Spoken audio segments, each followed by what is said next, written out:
అమ్మా చెప్పరా.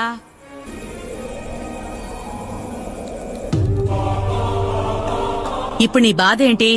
అది కాదమ్మా, కొత్తగా కంపెనీ స్టార్ట్ చేస్తున్నాం కదా, దానికి ఏదైనా కొలాటరల్ గా అడుగుతున్నారు.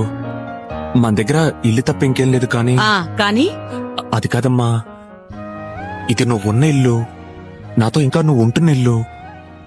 రఘు, నేనుండే ఇల్లు అది కాదు, ఇది. పగలే దిగులైన నడిరేయి ముసిరింది, కలవర పెడుతోంది పెను చీకటి.